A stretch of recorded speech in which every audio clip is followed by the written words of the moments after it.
Shalom, selamat pagi bagi kita semua, rekan-rekan sekerja Allah yang ada di Majalengka sayang. Pagi hari ini saya akan menyampaikan renungan bagi setiap kita. Terlebih dahulu, mari kita berdoa. Bapa yang baik, dalam nama Yesus Kristus, Tuhan dan Juru Selamat kami yang hidup, pagi hari ini kami merasakan kasih-Mu Tuhan. Di sepanjang malam kami boleh tidur nyenyak. Pagi hari Engkau boleh Tuhan bangunkan kami dengan tidak kekurangan suatu apapun, sehingga kami boleh rasakan Tuhan penyertaan-Mu sepanjang malam hingga pagi hari ini. Kami mau Tuhan Yesus saat ini duduk diam di hadirat-Mu. Kami mau mendengarkan firman-Mu saat ini. Kiranya Kau bukakan hati dan kepikiran kami Bapa, supaya kami boleh menerima firman-Mu dengan baik. Dan hati kami Tuhan taruhkan menjadi hati yang baik, tanah yang subur, sehingga firman boleh bertumbuh dengan baik Bapa. Terima kasih Hamba-Mu sebagai alat-Mu Tuhan yang terbatas. Pengetahuan hamba-Mu terbatas segalanya, tapi aku percaya Tuhan, ku serahkan hidup kepadamu. Bahkan Engkau Tuhan Yesus yang berbicara lewat hamba-Mu saat ini, sehingga firman kebenaran yang tersampaikan hamba-Mu kepada setiap rekan-rekan hamba-Mu Tuhan boleh tersampaikan dengan baik. Kiranya Tuhan firman ini, firman yang hidup, boleh memulihkan setiap hati kami dan kepikiran kami, bahkan hidup kami menjadi Tuhan berkat bagi setiap kehidupan kami. Terima kasih Bapa, di dalam nama Yesus kami mulai Tuhan Yesus firman-Mu kami sampaikan. Haleluya, amin.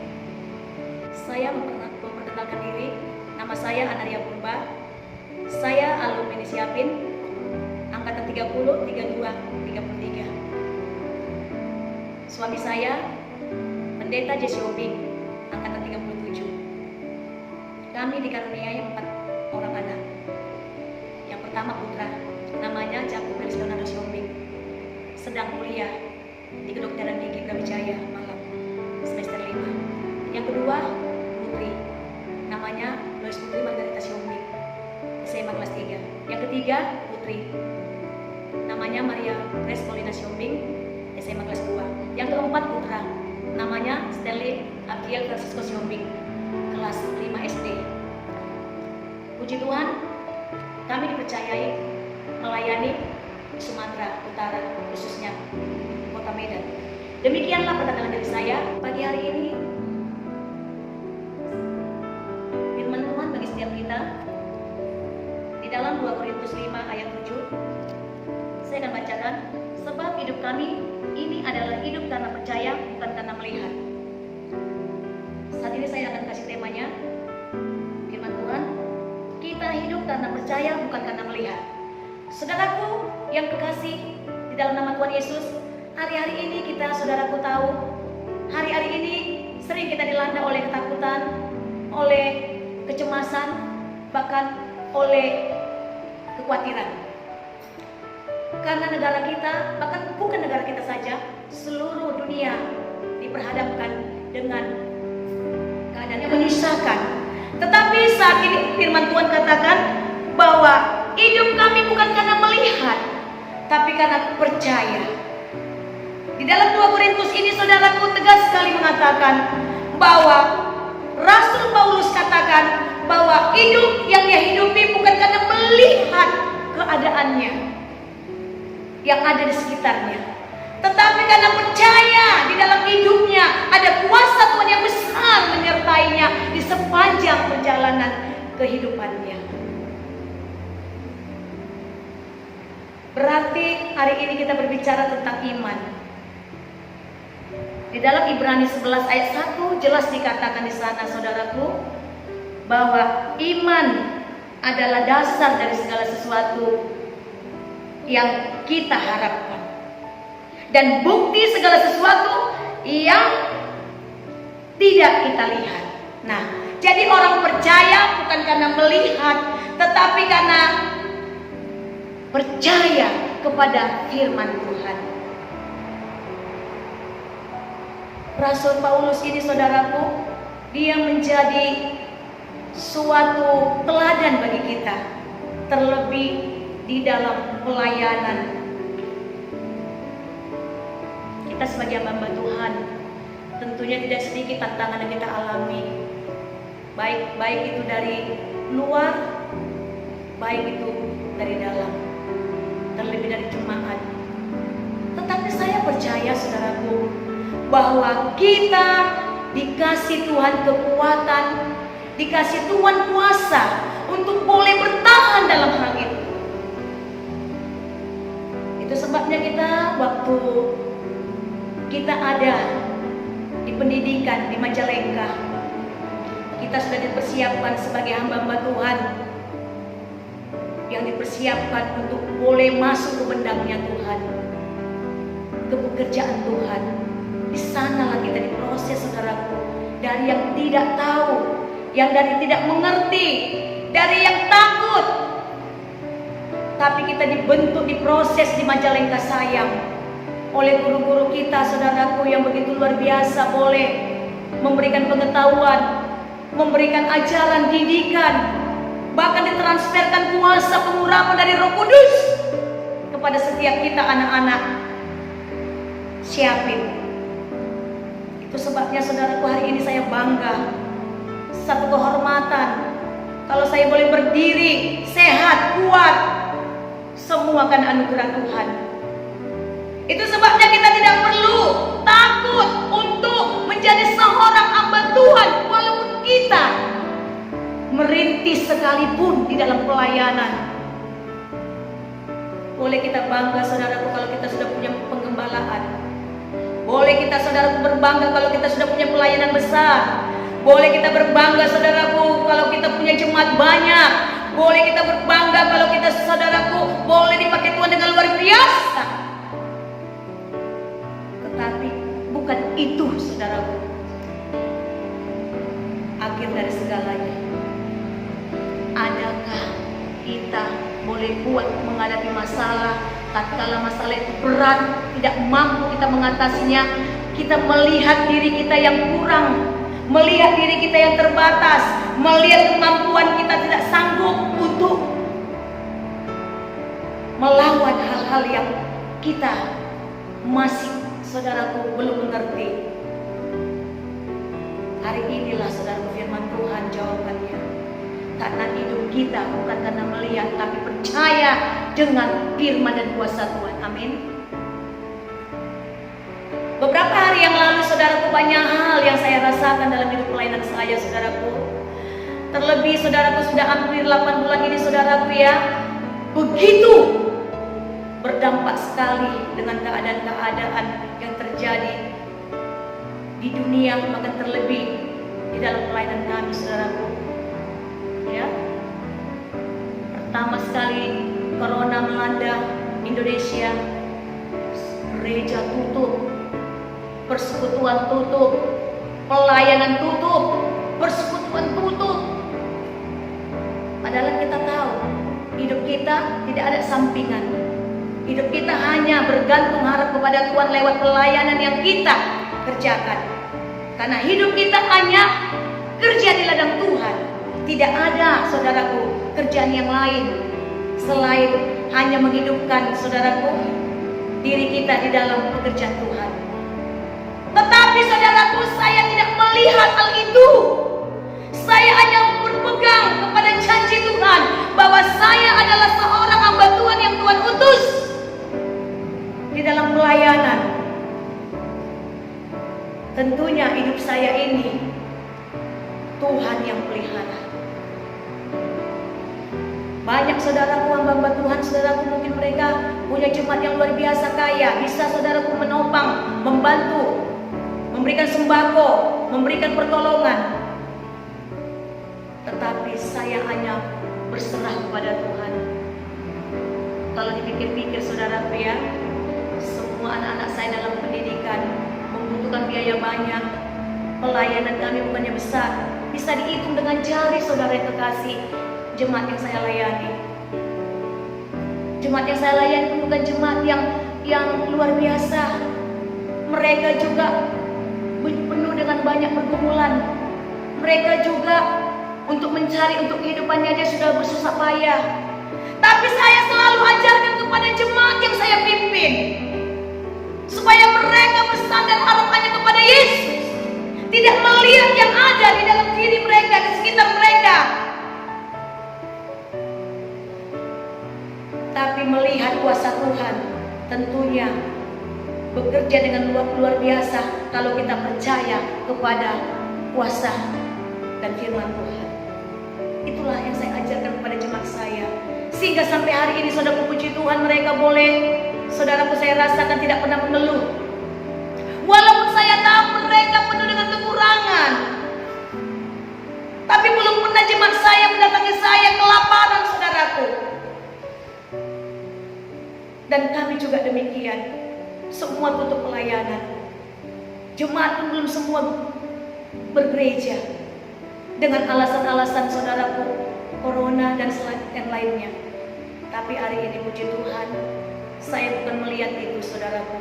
Saya melihat bahwa di dalam diri saya Tuhan sudah percayakan kuasa kebenarannya. Itulah yang saya hidupi di dalam hidup saya bersama dengan keluarga saya, saudaraku. Itu sebabnya kami bangga kepada Yesus yang kami layani. Demikian juga saudaraku, Rasul Paulus ini, saudaraku, kita melihat tidak sedikit tantangan yang dialami di dalam pelayanan, dalam pekerjaan Tuhan. Kita belum seperti Rasul Paulus menderita, sengsara, dianiaya, di penjara, saudaraku, oleh karena firman Tuhan, oleh karena, saudaraku, Injil Tuhan. Tetapi dia katakan, saudara yang terkasih, di dalam nama Tuhan Yesus, kami tidak memperhatikan yang kelihatan, melainkan yang tak kelihatan. Karena yang kelihatan adalah sementara, sedangkan yang tak kelihatan adalah kekal, saudaraku. Dia tidak tawar hati, walaupun Rasul Paulus menderita. Dari sudut mana, saudaraku, dia diperhadapkan dengan bahaya-bahaya yang mengerikan, saudaraku. Saya belum, saudaraku, seperti Rasul Paulus menderita, sengsara, teraniaya, hampir-hampir, saudaraku, terbunuh. Inilah menjadi teladan kita sebagai hamba Tuhan, saudaraku, yang sudah dipercayakan Tuhan melayani, saudaraku, di dalam pekerjaan Tuhan. Kita tidak perlu takut akan hidup kita. Kita tidak perlu takut akan keadaan kita. Kita tidak pernah berkekurangan, saudaraku. Tetapi, saudaraku, kasih karunia Tuhan besar dalam kehidupan saudara dan saya. Amin.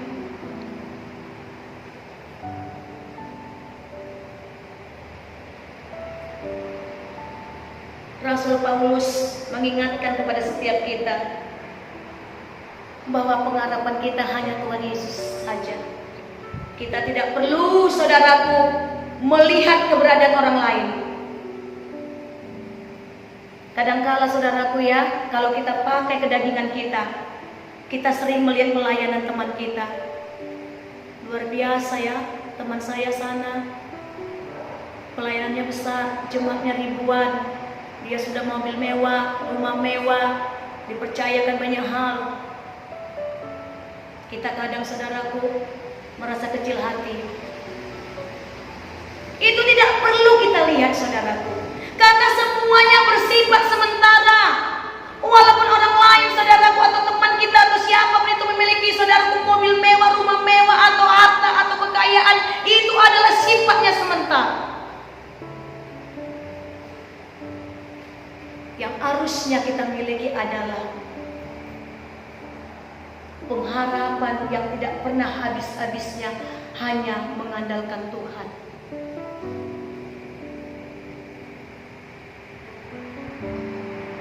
Itu sebabnya Rasul Paulus tidak pernah tawar hati dalam pelayanan. Tidak. Dia berkata, walaupun manusia lahir dia merosot, tetapi manusia batinia dia diperbaharui dari hari ke sehari.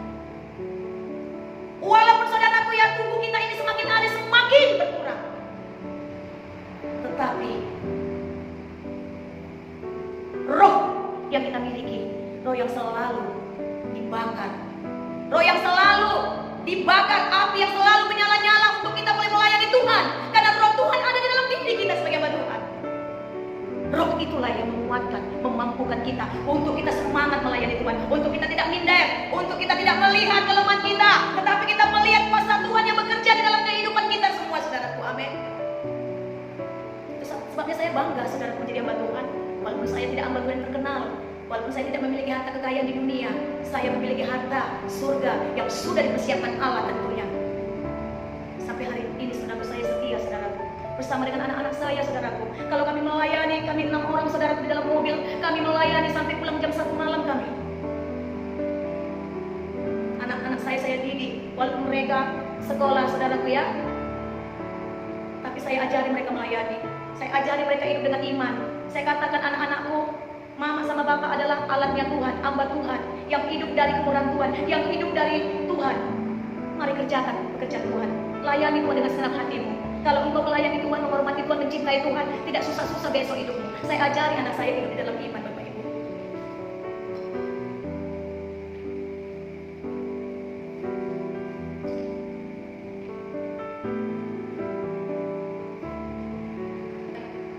Marilah kita lebih sungguh lagi melayani Tuhan. Jangan kita takut. Jangan kita takut apa yang kita makan, jemaat tidak ada. Mungkin kita saudaraku masih ada yang merintis, atau kita hanya persekutuan, itu pun hampir-hampir ya tertutup. Saya tahu banyak teman-teman kita yang masih merintis, bahkan teman-teman kita yang masih ya melayani dalam persekutuan. Bahkan ada juga saudaraku pelayanan yang hanya akan anugerah, artinya dia tidak punya persekutuan, tidak punya penggembalaan, tidak punya perintisan, tapi dia oleh karena kasih karunia Tuhan, dia berdoa, ada yang menggerakkan untuk mengundang dia berkhotbah di gereja. Teman-teman kita, saya banyak teman-teman kita, saya ajar dalam pelayanan saya. Karena apa? Saya menghormati pemakaian Tuhan dalam hidup mereka. Mereka dipakai Tuhan di dalam karunia, buat kelihatan ya, karena gereja kita masih dipakai dalam karunia-karunia pengajaran Roh Kudus yang diajarkan oleh ya Bapak kasih kita Om Tan Wijaya. Ya, selama kita belajar di sana, itulah yang dikobarkan. Api Roh Kudus itu semangat yang berapi-api. Penglihatan nubuatan harus kita adakan, karunia-karunia harus kita kerjakan saudaraku. Sampai anak-anak saya pun saudaraku dipakai Tuhan dalam mimpi. Mimpi itu nyata saudaraku. Kalau anak saya sudah katakan, mama saya bermimpi begini, terjadi kepada jemaat kami saudaraku. Semakin saya percaya, anak-anak saya pun yang tidak mengerti apa-apa, apa itu penglihatan, apa itu nubuatan, apa itu membedakan bahasa roh, apa itu yang mengartikan bahasa roh, tapi mereka dipakai. Dan saya lihat memang kenyataan saudara terjadi hal itu kepada orang yang dimimpikannya, orang yang dilihatnya di dalam alam roh. Jadi marilah kita pagi hari ini saudara, kita renungkan firman Tuhan supaya kita semakin semangat melayani Tuhan. Jangan takut melayani Tuhan, karena kalau kita sungguh-sungguh melayani Tuhan, ada apa yang menanti kita. Kita baca firman Tuhan Ibrani 11 ayat 6.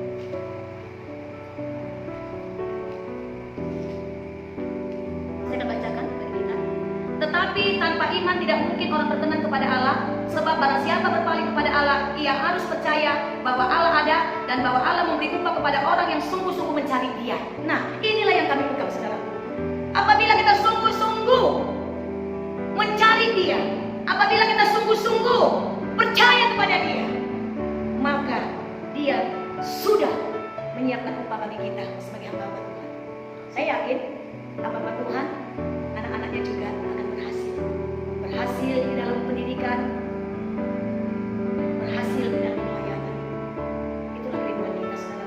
Mari, jangan biarkan kita terlena dengan pelayanan kita, dengan kita disanjung-sanjung orang, dieluk-eluk orang, tapi kita lupa dengan anak-anak kita, dengan keluarga kita. Libatkan anak-anak kita dalam pelayanan. Walaupun mereka mungkin tidak mengerti hari ini, mereka akan mengerti. Mungkin sekarang mereka tidak mengerti, tapi besok mereka akan mengerti.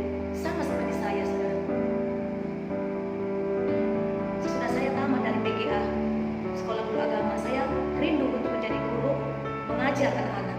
Tetapi orang tua saya tidak mau untuk saya menjadi seorang guru hanya mengajar anak-anak. Saya dipaksakan untuk sekolah ke Majalengka. Padahal saya tidak ada niat untuk jadi hamba Tuhan, walaupun orang tua saya seorang gembala, seorang hamba Tuhan. Saya sudah diperadabkan, diambil bapak saya tali pinggang, saya dipukul. Untuk waktu itu ada hamba Tuhan, Tante Erlina, sebagai pengerja bapak saya, karena banyak hamba Tuhan di rumah kami, anak-anak Syafin, ya, membantu pelayanan bapak saya, bapak pendeta Fubah. Saya diancam mau dipukul dengan tali pinggang dan dikatakan, kalau kamu tidak mau menjadi hamba Tuhan, keluar kau dari rumah ini. Apa kau di sini? Kamu anak saya paling besar. Saya sudah serahkan kamu kepada Tuhan. Saya menangis, tapi Tante Erlina memujuk saya, mengampuni saya, mendoakan saya. Akhirnya saudaraku, walaupun dengan paksaan saya mau ke Majalengka. Di Majalengka saya ingin berniat untuk biar keluar dari Majalengka, karena tidak ada niat saya untuk menjadi hamba Tuhan. Tapi puji Tuhan Bapak Ibu, saya bisa saudaraku ya mengikuti, ya sampai saya bisa di wisuda dan saya bisa melayani. Waktu itu saya diminta saudara bersama tante yang ada di Kebun Jahe, ya GPI Kebun Jahe, Tangerang, Tante Eli. Nama saya sudah dipanggil, saya diletakkan di sana untuk membantu pekerjaan Tuhan. Tapi bapak saya minta kepada Om Tan, anak saya bernama Analia, saya bawa ke Sumatera menjadi pekerja saya. Tapi saya hanya berserah kepada Tuhan. Dalam hati saya, walaupun saya tidak suka, hanya berdoa, Tuhan kehendak yang jadi. Kalau memang kau taruh saya di Sumatera, kuatkan saya. Karena saya tahu saudaraku, orang-orang Sumatera itu keras, ya keras. Bukan seperti orang Jawa, orang Bandung, Sunda, mereka lembut. Tapi saya bangga, ya hari ini saya sebagai hamba Tuhan yang dipercayakan Tuhan Kegembala Sumatera Utara, ya di GPI Menteng 7. Meneruskan pelayanan orang tua saya, Bapak Pendeta ini sudah berubah. Baru 5 tahun kami saudaraku, ya menggembalakan. Selama ini orang tua saya sudah meninggal, orang tua saya perempuan melanjutkan 3 tahun. Sesudah itu baru kami. Jadi orang tua saya menjadi penasehat gereja kami, dan adik-adik saya, ayah saya, ponakan saya semua bersama dengan saya melayani di GPI Menteng 7. Saya bangga. Sebabnya firman Tuhan tidak saya panjangkan. Biarlah firman Tuhan pada pagi hari ini boleh kita renungkan. Ya, bahwa hidup kita bukan karena melihat, tapi karena percaya kepada Tuhan. Serahkan hidup kita kepada Tuhan, jangan takut. Karena Tuhan yang mencukupkan semua kebutuhan kita. Karena Tuhan yang menolong kita di dalam kesesakan kita, di dalam penderitaan kita. Jangan kita tawar hati, jangan kita minder, jangan kita saudaraku ya takut. Karena kuasa Tuhan yang sudah Tuhan berikan kepada kita, ya berkuasa besar. Itu sebabnya firman Tuhan ini memberkati kita sekalian. Terima kasih Tuhan berkati.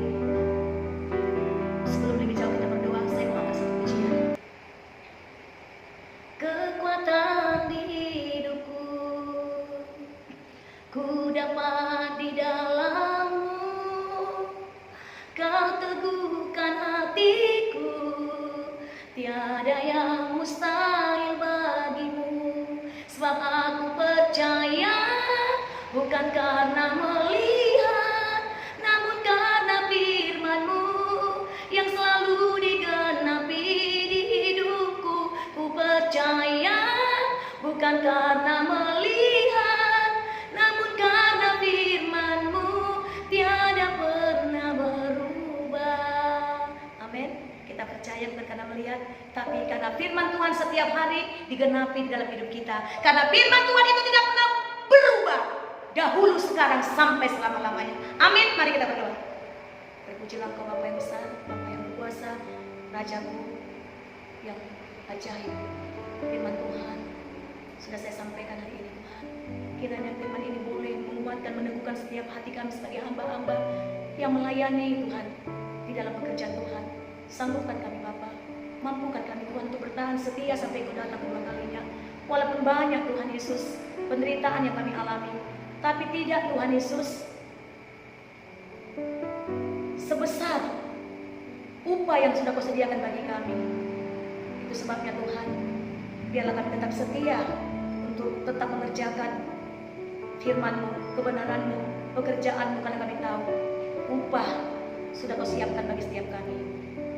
Hamba-Mu Tuhan sudah berhenti berbicara, tetapi Tuhan Mu terus Tuhan mengingatkan kami hamba-hamba Tuhan, terlebih di grup Majalengka Sayang, supaya kami semua kuat melayani Kau, baik di dalam perintisan, baik di dalam membuka persekutuan, bahkan yang sudah menggembalakan Tuhan gereja, suami istri, walaupun Tuhan seorang diri, atau duda atau janda, atau masih dia Tuhan lajang. Mampukan kami Tuhan, biar Roh Kudus-Mu Tuhan meneguhkan kami, menguatkan kami, biar roh kami tetap menyala-nyala melayani. Terima kasih Bapa, memberkatilah bagi setiap kami, dan biarlah firman itu memberkati kami sekalian. Dalam nama Yesus kami berdoa bersyukur. Haleluya. Amin. Shalom. Terima kasih Tuhan memberkati kita sekalian. Tetaplah setia.